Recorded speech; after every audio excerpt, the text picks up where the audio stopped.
Welcome back to AFTV, welcome back to the Tactical Insight. Arsenal beat Liverpool 3-1 convincingly, and we're here to try capture the moment if Jamie Carragher will let us. Graham, welcome back to the show. Big win, ready to break it down. Good afternoon, James. Just a quick one then for... Oh, we've got the camera. Yeah, the camera. Just a quick one for shall I pose, Gary Neville and Jamie Carragher. Smile, please. Just our hands in the air or just sort of... Thank you, mate. No, fantastic. You got it, yeah? I got it, mate, yeah. We'll want to remember this one. Welcome back, everyone. We've got plenty to discuss. And as you can imagine, people didn't want to give us the credit. They didn't want to spend time talking about what Arsenal did really well. People wanted to talk about celebrations and they wanted to talk about nonsense. Let's talk about how Arsenal were brilliant today, Graham. Yeah, it was a massive win, James, and a massive 3 points. I must admit, I didn't see this one coming when I went to the ground yesterday. Liverpool had only lost one of their previous 33 Premier League games and had been on an unbeaten run since they lost controversially at Tottenham Hotspur 2-1, I believe the score was, back in the end of September last year. But I thought the team were absolutely brilliant yesterday, in and out of possession, helped by the way Arteta set the team up. I also thought the fans were absolutely tremendous yesterday. It was a privilege and a pleasure to be there yesterday, and I thought that was particularly a very strong first half. One of the best first halves we played at the Emirates Stadium this season, and I think we deserved to win the game for that first half alone. Yeah, totally agree. The match stats tell you the same, that we had 14 shots to their 11. That makes it seem closer than most people would think. We had 6 on target to their 1. They had 1 shot on target, Liverpool, all game. They had more of the ball, 57% of possession. We're going to break down how Arsenal's out-of-possession shape was crucial to getting the win, conceding a bit of possession and still dominating. We had 3.76 XG to their 0.41 according to XG philosophy. The attacking stats are good too. We had more deep touches, more zone 14 touches. They had more final third entries. We had more field tilt, which I think is interesting because I've always said field tilt is field tilt is to possession what XG is to shots. It just gives you a little bit more in terms of what are you doing with the ball when you're entering, obviously, the attacking half. And Arsenal doing better on that front. And defensively, not bad from both sides, who clearly tried to press each other and force errors. What is interesting, though, is that Arsenal's 3.7 XG is the highest that Liverpool have faced in the Premier League since records began, with the first half ending 1-1, but Arsenal having 2.03 XG to Liverpool's 0.1. Arsenal, I can't believe we went into half-time level. Yeah, I think the narrative to this game really, it appeared to me watching it in the stadium yesterday, was the way the two teams set up. I think Arsenal wanted control. That's why Arteta went for the double pivot of Jorginho next to Declan Rice.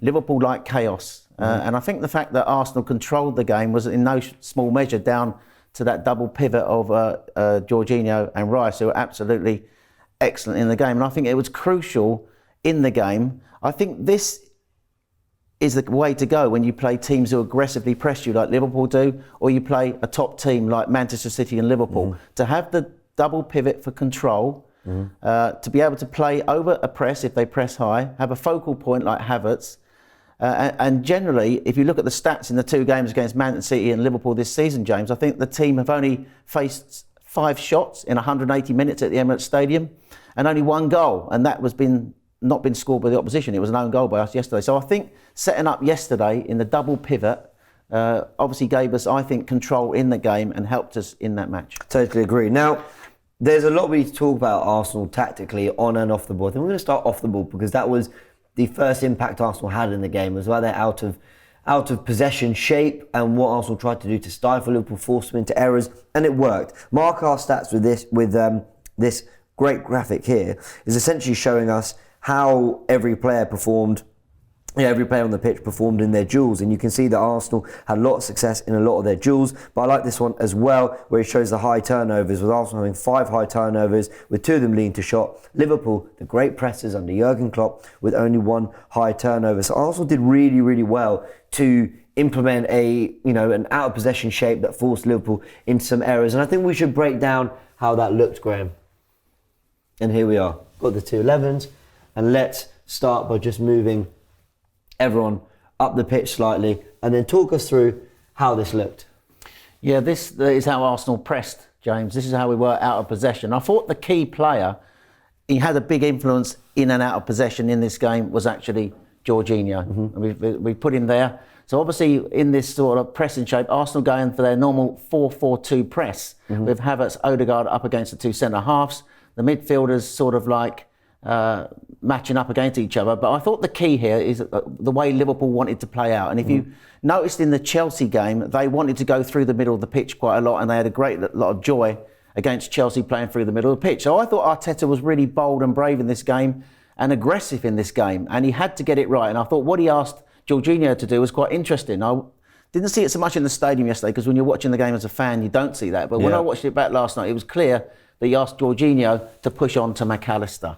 Yeah. So when the ball went out to McAllister was the player they wanted to build the play. Jorginho had to press him high from his position in the centre of the pitch. He had to get that right, James, because by doing that, that stops Liverpool playing out. But if he gets it wrong, they then get an overload against us. They play round us and get our back four very easily. So I thought asking Jorginho, who's a very intelligent footballer, and he had to know when to do it, to actually press the way he did to assist the Havertz and Odegaard up top, stopped Liverpool from playing any football in that first half. Yeah, and then you got Declan Rice, who was just like the elite sweeper. Wherever the ball ended up, I saw him making challenges out on the left. I saw him drop to the right. I saw him in so many different areas trying to allow for Jorginho to press. But what was clever about this from Mikel Arteta is he switched things up. I'm going to talk about Jorginho in a second. There's a lot I want to say on his performance. But it was interesting that this was the makeup to allow Jorginho to press a little bit higher, so that we didn't compromise too much on what we've been doing most of the season, which is having Rice as the six. Yeah, I think so. And I think what we saw in the game then was Klopp slightly adjust it once or twice.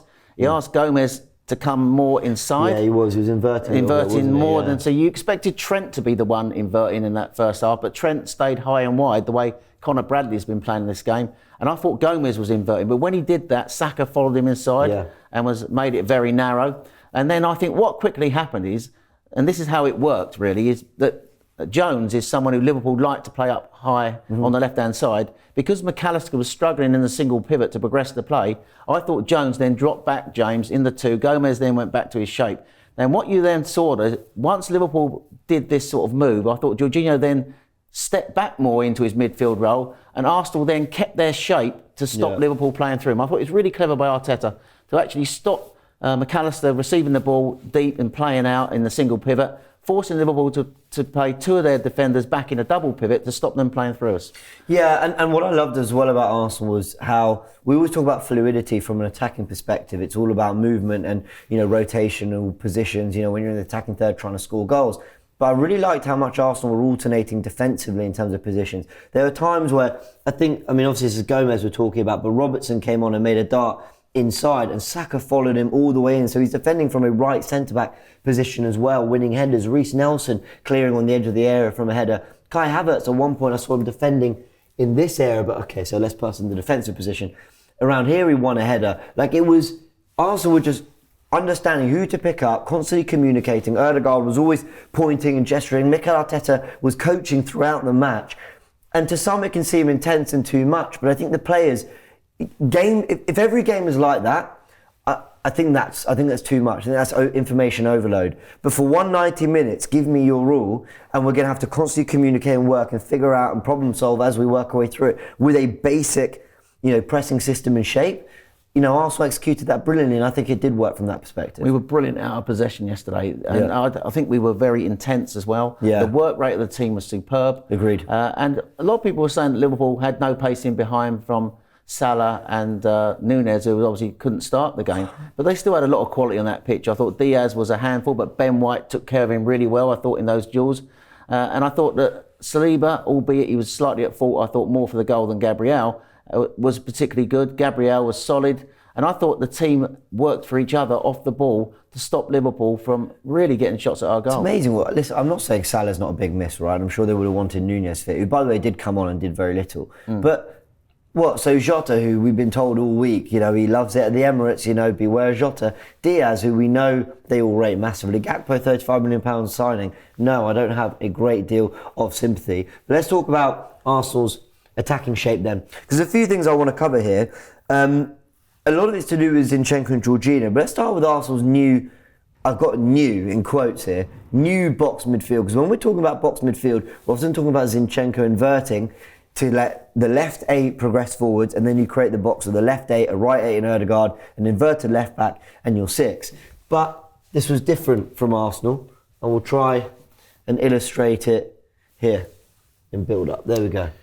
Yeah, I think the key to this is the way that he tried to get overloads around Liverpool's midfield when we were in possession. I think this box midfield, I think he might even have used in the cup game. Yeah. And this is the box midfield, James. He did so use you've got in the cup game, Jorginho on the you're left, Rice on the right, Havertz and Ødegaard. So that's your box midfield.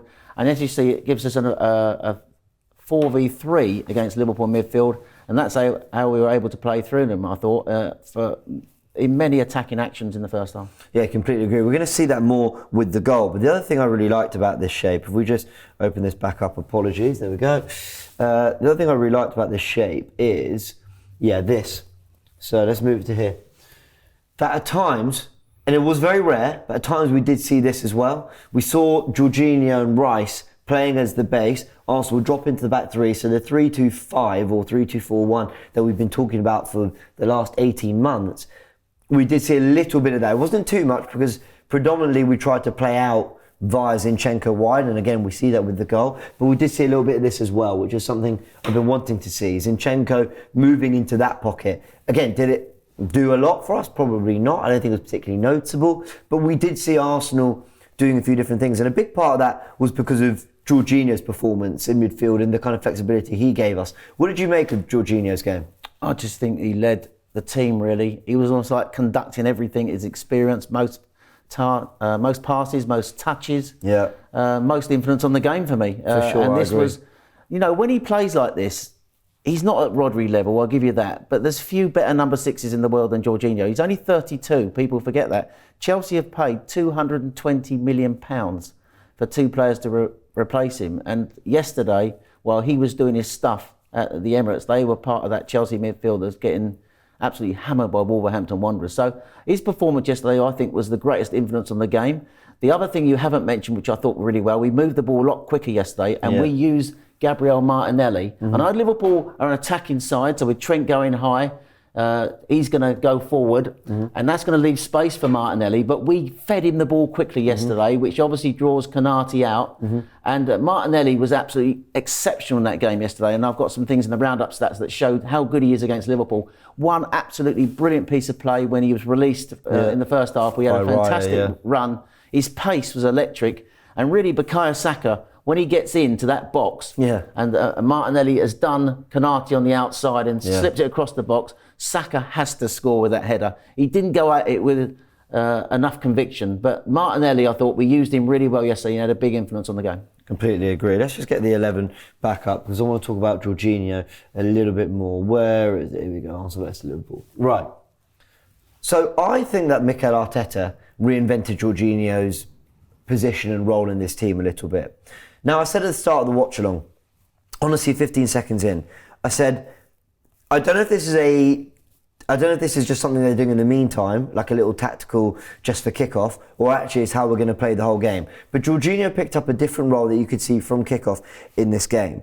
Now, what I want to show you here is Jorginho's average positions in the big games he has played, and we've got them here via SofaScore against Man City. The thing I notice here, Declan Rice a little bit deeper than Jorginho, but Jorginho on the right of Declan Rice. You'd expect Jorginho a little bit deeper there, but interesting. Chelsea away, Rice. Then again, a little bit deeper, but Jorginho once again on the right of Declan Rice, Rice playing on the left of the 3 midfielders. Away at Sevilla, again, Declan Rice, this one higher up than Jorginho, on the left of the player who's sitting as the 6, number 20, that is Jorginho there. Against Newcastle, once again, Jorginho on the right of Declan Rice, who's on the left. It might seem a minor detail, but against Liverpool, what we saw was Jorginho, as you see from this average positions here, actually on the left of Declan Rice. When we're building these 11s, we're not just sort of making it up and going, we'll chuck Jorginho there, chuck Rice there, because I expected this. Yeah. And I expected this so that we would get this. But we didn't. We actually got more of this. Jorginho in that, I want to say left 8, but it's slightly not the right way to put it because Ødegaard was really more of a 10 and it was sort of a 2 and a 2. But Jorginho was definitely the player with the more license to get forward and play. And I thought what was interesting about it is it might seem like a risky thing to do because what you've got down that channel is actually Gabriel having to do a lot of work, because if Zinchenko does invert, you've got Jorginho, you don't have the legs on that side that maybe having Rice and Ben White as well. But what it did allow us to do was actually be quite flexible in the way we built up on that side. And that's why I found the reinvention of Jorginho's role quite interesting. Now, we've talked about essentially the first bit, which is Zinchenko picking up this pocket here. And then we didn't see too much of it, but we saw a little bit of it.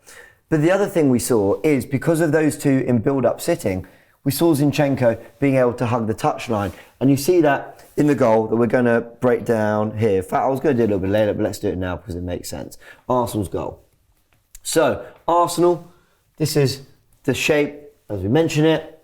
And then we give them the ball to there. Okay. So when this ball goes into Jorginho, you can see that he's building with Rice. Rice is this slightly deeper one, and there's Jorginho. He receives the ball, gives it on to Havertz, gives it on to Gabriel, but as this is all happening, Zinchenko's held his width, got the ball, and at this point, it kind of all opens up. Because as we've played through and Zinchenko's held the width, Ødegaard's come inside, Havertz has made a run, and as you rightly mentioned, we were talking about it before, it's Van Dijk who's drawn into Ødegaard because we've played through them. Because Jorginho, there's no obvious 8 there, because Havertz has adopted that sort of position, but he's run off to make a run in beyond.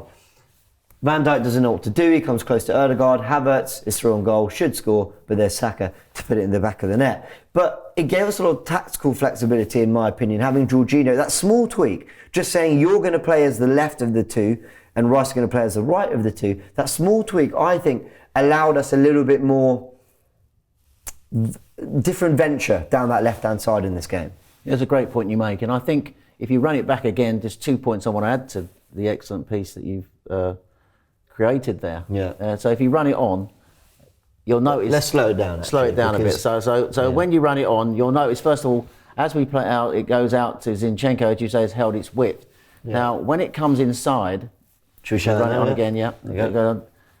You notice now how Ødegaard drops in, and if you stop him when he goes to Ødegaard, we've now got that box midfield 4 against 3. Van Dijk has to come out. Yeah. Ødegaard has now taken up a really good position. He forces Van Dijk, has to make the decision, and he has to come out. The moment he's done that, that's created the space for Ødegaard to play Havertz through. It comes from having a box midfield 4 against 3, and then forcing the centre half out, then putting Havertz in on goal. He lacked conviction. I never thought he was going to score when he went through in the stadium yesterday, but fortunately for us, Alisson makes the save and it falls to Bukayo Saka, who puts it in the net and has got this great knack now of scoring goals against the big teams, hasn't he? Yeah, his numbers are phenomenal. I think we are. But it was a well-worked goal. It was a beautifully crafted goal. And you are right. I think Jorginho on that left-hand side, again, it's an aggressive move from Arteta, isn't it? And to have him further up the pitch.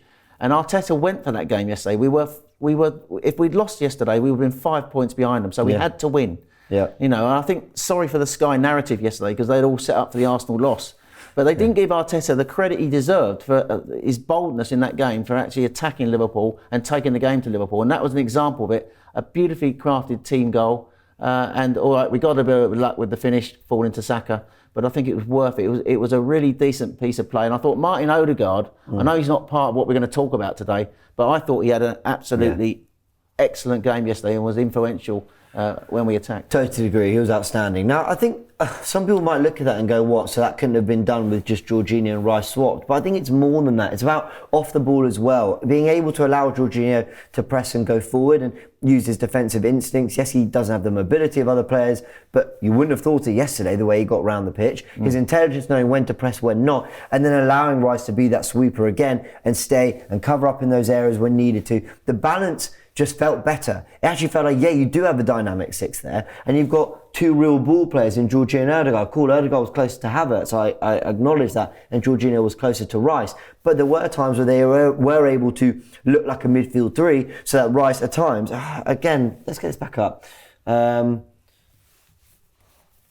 were times where if the centre-back split and the full-back split, Rice was able to get the ball there. Jorginho was able to hold that area. And we did build in a 4-3-3. Again, it was really flexible and we didn't have to sacrifice losing Declan Rice's brilliant defensive instincts. But because they played close enough together, as Zinchenko was getting forward a little bit, you still got Jorginho's ability in build-up. So you just had a real range of kind of approaches for Arsenal by making that small tweak. And I don't know if we would have had quite the same fluidity going out the back and the same rhythm if we'd swapped it the other way. I'll be honest, it's not what I was looking for. I was looking for Jorginho there and Rice to be the energy box to box. But it worked either way, and it meant that if they did play through us, well, you had a big wall of Declan Rice, Gabriel and Saliba to get through as well. So I thought the balance was really good. Just one thing I just want to add before we move on to the next piece.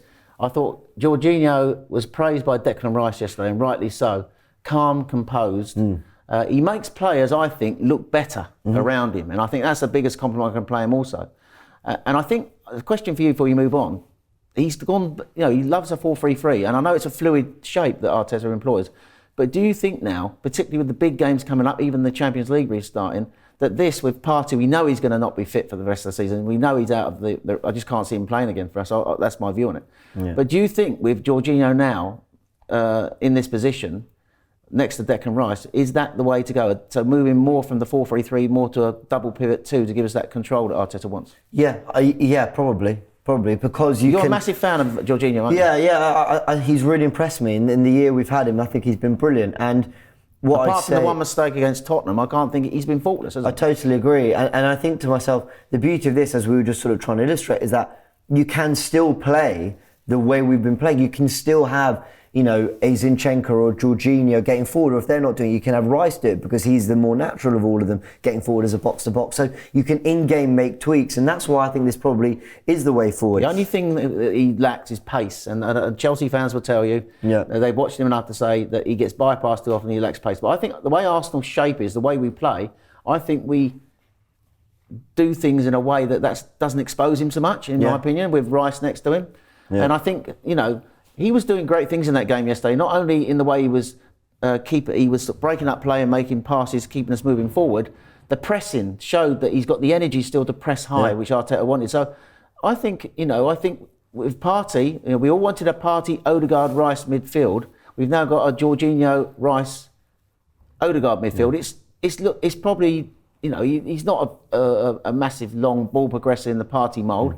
But he's certainly got qualities I think we can use. Yeah, and some of his passing range was superb. You'd think that we're done praising Jorginho, but we're not quite yet. Let me just show you this from canonstats.com as well. I really like this. It shows you his defensive actions that, again, show you how much of it was done in that left 8 position, getting forward as well. So that's what I'm saying about the reinvention of his position. He wasn't just alongside Rice, both sort of doing the same job as one another. There were intricacies about Jorginho's role that was different to Rice that allowed us to still build with that base of these three that has worked so well, all season. Jorginho was able to slot in and carry things on. His numbers were 45 accurate passes, 24 final third passes, 70 touches and 4 interceptions. He had the most for all those numbers. He was second for duels, one with 7, and he was second for progressive passes as well, which I forgot to put the number there, but take my word for it. And then I like this as well. Mikel Arteta was speaking about Jorginho. This is a question by James Benge after the game, asking him, how valuable is he to you on and off the pitch?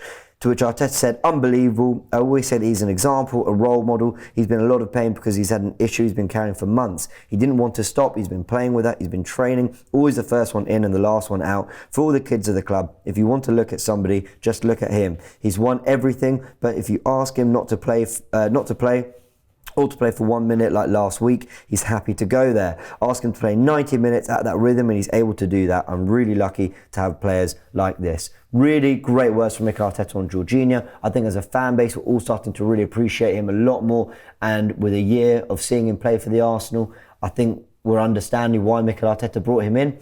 But with this amazing performance, several very good performances as well, quotes like that, just play him more, Mikel. And just play him more, because I think he deserves it. And good on Jorginho.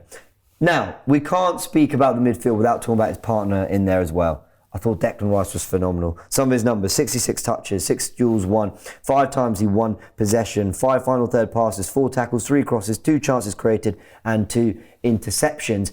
I don't think Jorginho's work, as brilliant as he was, I don't think it's as brilliant and as effective if you don't have someone you can truly trust, because you don't commit to that press. You don't charge all the way up the pitch to try and win the ball back. If you're 31, 32-year-old Jorginho, if Declan Rice isn't there, who you trust behind to do his job. Yeah, he was absolutely outstanding yesterday, James, covering space. And I thought they worked really well together as a two yesterday. Yeah, fantastic performance by him. Yeah, he was brilliant. What about Martinelli as well? 84% pass accuracy, 32 touches, 16 out of 19 passes completed, 3 out of 5, 4 ground duels, 1 should I say, 2 dribbles, a key pass, a big chance created, but crucially, a goal. And a goal that I think a lot of people will go, oh, it fell to him, he put it in the back of the net. What I liked about him is the endeavour to make the run, to at least try something different. He's ended up in a centre-forward position there. And then, knowing he's not going to get to it, just a little bit of something on Van Dijk to say, I'm here. Yeah. And it's not enough because Van Dijk didn't protest and it wasn't a foul, but it's a contact sport. You're allowed to lean, you're allowed to use your body a little bit. And he did on Van Dijk, and it forced Van Dijk to essentially not be able to move out of the way of Alisson, who swipes through, doesn't really make connection because he doesn't want to kick his teammate. And there's Martinelli to tuck it into the back of the net. So he had a little part to play in that area as well. He was great on the outside. There were some great runs down that side as well, down his side. But I thought he was brilliant when he came inside as well. And we've been saying for weeks on this show to get Martinelli and Saka closer to goal from the wings, because they hug the touchlines. But we want to see them because they are our best goal scorers, you could argue. And Martinelli, get him close to goal, get him in a position and he will score. And what he did yesterday was, I think in that moment, was he actually never gave up. Which I think reflected the team, because they had the setback of losing the goal, having absolutely, totally dominated the first half. I have to say, second half started, Liverpool had a good first 10 minutes, but then we grew again into the game. I agree. And I thought Martinelli sort of coming inside gave them us a different dynamic. We were slightly fortunate. We got the lucky mistake from Alisson, Van Dijk, who are experienced players, who made a mess up of that, created the chance. But you don't get it unless actually you're sort of like making those runs. And he did that quite a lot in the game, not just on the outside. He came inside and was very effective there. And I think his record against Liverpool now over the last season and a half has been absolutely phenomenal. And I know I'm going to put that in the closing stats, goals and assists he's got against Liverpool. I think they're the team he scores most goals and most goal contributions against, and I thought he had an absolutely outstanding game yesterday, Gabriel Martinelli. Yeah, I agree. We'll show you the average positions map again, because he is quite comfortably the highest player. You know, with Odegaard, Havertz, and Saka almost all in line, and Martinelli looks like, let's just say, if it were the other way around, it'd be the world's worst offside line. You know, Martinelli is miles ahead of everyone else, but that's because he was the outlet. He was the ball over the top, the one trying to make those runs constantly. And often when I look at these average positions map, if you look at some of the others that we've shown you, earlier in the show, he often is the highest player on that, on that map, because his game is about stretching, and he did that again against Liverpool. Yeah, and I think you can see why Klopp loves him. And Oh. Klopp always talks Martinelli up. I hate to say it, Klopp is arguably the perfect coach for Martinelli. And Arteta's been amazing for him, but I'm just saying, you could see Klopp getting a lot out of him. Just one other thing I'd say on that second half performance. Kai Havertz changed his role slightly in the second half. I don't know if people noticed it. And that was in the first half, he was more coming short into the box midfield. He's also that focal point we can play out over the top, of course, to play over their aggressive press.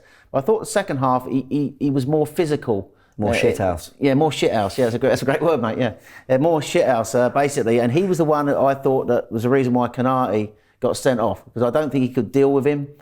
Slightly unlucky, you could say, but he does raise his arm, which was a reason why I think he got the second yellow.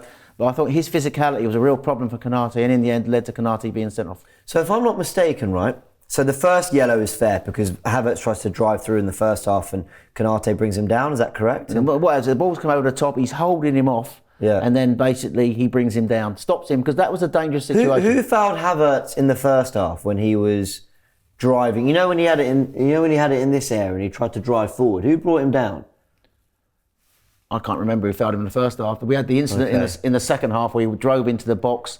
And McAllister made the tackle and it went to VAR. It was no pen. I didn't think it was a pen. And then you had the two instances in the second half where with Konate, the first one when we played the ball over the top and he's sort of trying to back into Konate to get the possession, and Konate then brings him down to stop him going round him. And then you got the second incident where Konate then, when he dinks it past him and Konate just stops him running past him. But what Konate did was, and Klopp was saying, he was just blocking him, he just ran into him basically. But his arm did come out slightly. I think they made a very good point on Match of the Day last night that had the arm stayed down, I think he would have got away with it. But the fact that he used his arm to foul him with. Okay, so I might have got something wrong then. I thought Havertz, when he drove through here, got someone booked, or maybe it was Kanata. Anyway, I've got it wrong. Anyway, it doesn't matter. But yes, he ultimately, in the second half, you're right, got the 2 yellows for Kanate. And I just like the way he put himself about Kai Havertz in this, just in this game in general. Mainly in the second half, when we kind of needed to dig deep, I thought he just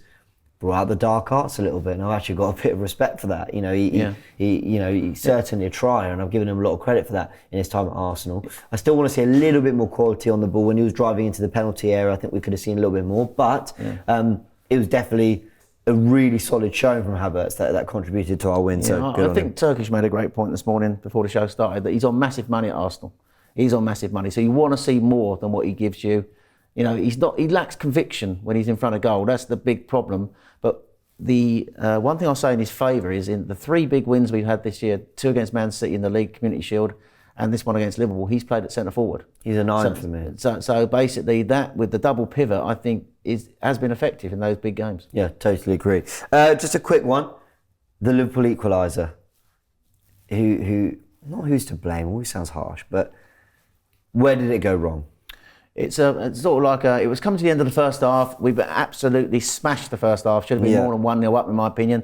Liverpool had no shots at goal in that first half. They didn't still have a shot at goal after they equalised because it was an own goal. Where does it go wrong for us? I think when Gravenberch plays it into the box, Saliba should deal with it. That's the first point, right? And I think Gabriel got a lot of stick maybe because it goes in off him. I didn't think there was too much he could do. I also think David Raya doesn't cover himself in glory. Yeah, I'm looking at those two. I think between Saliba, it's a bit like our version of the Alisson Van Dijk thing in the second half. I think Saliba should really just punt it out, put it out for a corner. But he's waiting for Raya to come. Raya doesn't really come. So there's indecision between Raya and Saliba that leads to Diaz, who was a nuisance, just a pest as he is, getting in there and pushing it towards the goal. Poor Gabriel just hits him on the hand and goes in. I don't think there's anything he can do with it. So the blame squarely with Saliba and Raya. Then we had the pathetic thing of Diaz wheeling away to the corner flag as though he put the ball in the bloody net.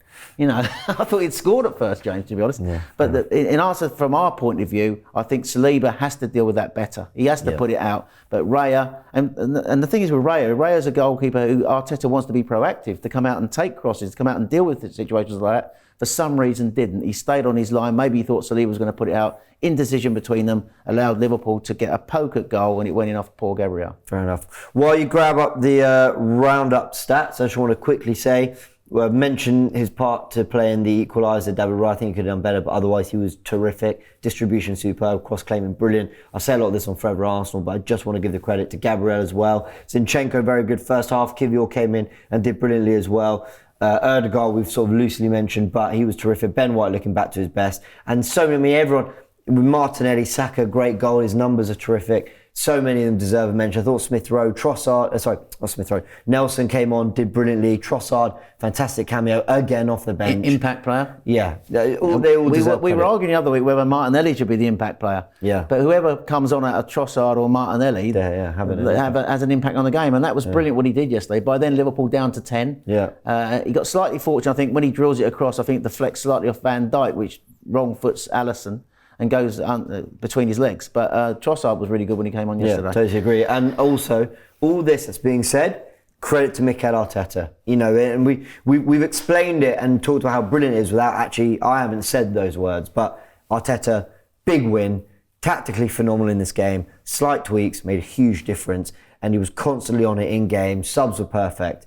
He deserved this win, Mikel Arteta. He did. He was absolutely Great brilliant. work. And for once, Klopp didn't respond.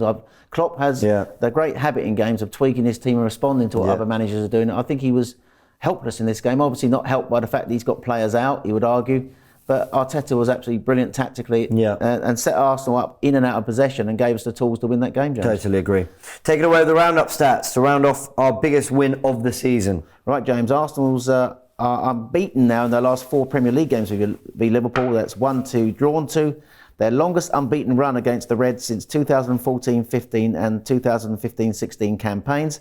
Arsenal mustered 15 shots in this game, their most against Liverpool in a Premier League game since August 2015. That was the famous game, I think, where we lost 4-3, if I'm not mistaken. Arsenal won 2 of their last 4 Premier League games under Arteta against teams starting the day top of the league. In the previous matches against teams starting the day top of the league, they had only won 2 of 17 before Arteta took charge. and that run was 1-2, drawn 4, lost 11. Wow. Leonardo Trossard has now scored more Premier League goals against Liverpool than any other opponent. He's up to 6 now. And finally, James, I just want to end on Gabriel Martinelli, who, as well as Jorginho, I thought was absolutely influential yesterday. He scored 5 goals against Liverpool now. That's the joint most against an opponent for Arsenal. That's his joint most against an opponent for Arsenal. Level with his 5 goals against Crystal Palace. No player has been involved in more Premier League goal contributions against Liverpool in the league since the start of last season. He has 3 goals and 2 assists.